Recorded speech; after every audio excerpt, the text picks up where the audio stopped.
a lot of people do an MBA, for instance. They do software engineering, they do an MBA, then they move in. Hmm. Or they've done a business degree and maybe they add on some coding and they go try to become a product manager. You also don't need to know how to code. You need to Hmm. understand how tech products are built.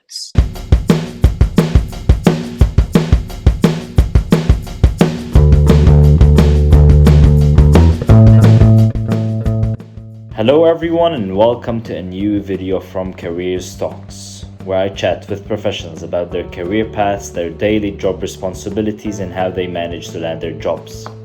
In this video I talk to a seasoned product manager with over 7 years of experience as a technical product manager.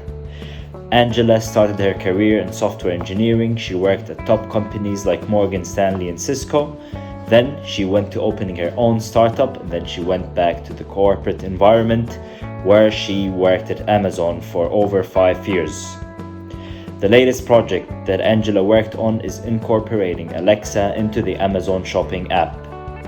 In this video, Angela describes how to break into product management if you're already a professional working in technical or even non-technical roles. She answers questions like, do I need an MBA or do I need a degree in computer science to break into product management? I hope you'll find this video insightful. Don't forget to like, share and subscribe. Thank you for watching. So I think a lot of young professionals now that start their career in, let's say, very technical roles, try to make the shift to more roles that involve more stakeholder management. And you've made that shift, right, from very technical roles at Cisco and Morgan Stanley to Yeah. these product roles. So can you tell us more of how you made that shift? And if someone's listening there that's interested in making that shift, Yeah. like what steps can they follow to be able to enter enter product management, basically? Yeah, it's a really good question. I'm glad you brought it up. So I would say the best way to make that move is ideally if you're already in a company that has a product function, try to see if there's a way for you to start picking up some product work on the side.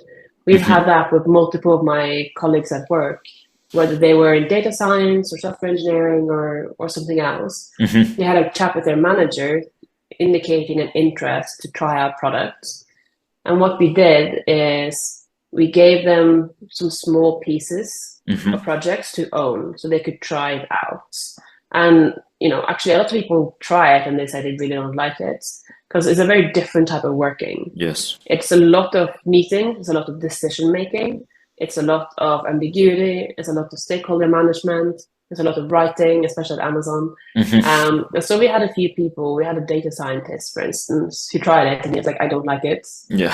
too much decision making. I'm used to just compiling a report. I don't like it. He went back and decided to become a manager, but stay within the data science space, for Yeah. instance, instead. Yeah.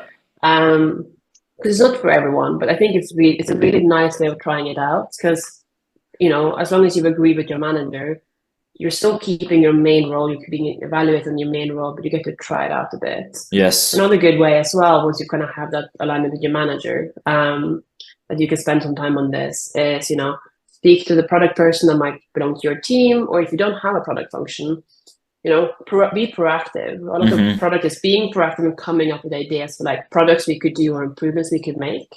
So if you're in tech, that might be, hey, here are some improvements we can make to our system. It might be like, a major like redesign to improve latency. Hmm. It Hmm. might be a shift to like improving some of the internal tech. It might be making internal tools to make things better. Or it might be features for the customers based on some feedback you've heard. You can kind of pitch those and be like, hey, is it okay if I run this project, for instance? Um, and ideally this is like a smaller project. You don't want to take on a massive thing if it's just your part-time project. But that's a really good way of dipping your toe in, seeing if you like it. If you kind of team up with your product manager a bit as well, you can probably get them to mentor you a bit to make sure you're doing Yes. the right thing. And that way you have like a really good support network helping you get in there. Um, 100%. you can obviously go the other way as well, which is like, a lot of people do an MBA, for instance. They do software engineering, they do an MBA, then they move in. or they've done a business degree and maybe they add on some coding and they go try to become a product manager. I'd say the MBA is not necessary. I don't have an MBA. Yeah. And you might take an MBA, but then maybe do it for different reasons, to learn more about business, to make you also good friends. It's still worth it, but it's not necessary. Yes. And it's very costly because you're taking a 2-year career break and spending a lot of money.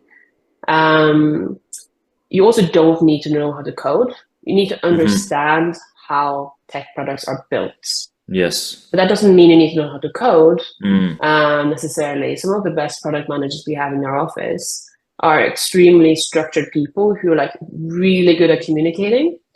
They are not coming from a coding background, but they typically have, either a technical degree or a business degree. One of those two things. But your communication skills is really the main thing you need as a product manager. Yeah, and then a really good relationship with your engineering manager, because the two of you together will be, making your roadmaps and planning out what's launching. Yes. I think those are kind of the main things. Yeah, I think a lot of people always have that question of, do I need a degree in computer science to work in product management? And the answer is no. As you said, like, you could come from a business background but have some technical exposure, and then you can enter into a product management. And then if you become exposed to more technical aspects, you can even move to technical product management without a computer science degree, for example. And I think I really liked what you said in terms of data people shifting to product. Like, you can always expose yourself more because you're the engine of producing insights. And definitely these insights are making it to some business team. So if you know who's consuming your insights and try to understand what's the process around your data and get exposed to that business process and business decisions that are around that data you're producing, then you're gaining that business acumen and these business skills that will allow you to say, actually, I produce this data, and based on this data, the recommendations are 1, 2, 3. So you start linking your technical role to the business decisions and processes around them. So that's actually a great tip, I think. Yeah. One of my recent really good managers, he had a great way of kind of communicating some of these things. He always asks the question, he's like, okay, but what's the so what here, basically? And what he meant is like, especially when it came to some of the, reports people might put together, we've listened to customers, here are some of the issues they've come up with, or we've made a benchmarking report, here are some of the things we found, or data science has made a report, and like, here's where some of the latencies coming from, or here's like where people are dropping off. If people weren't good at coming up with like a section of like, here's the suggested next steps, you'd be like, okay, but what's your so what? You listed some problems, but like, based on your thinking, what do you actually recommend we do with this? And why should we do this? And why are these the best ones to do? Is this in the right order?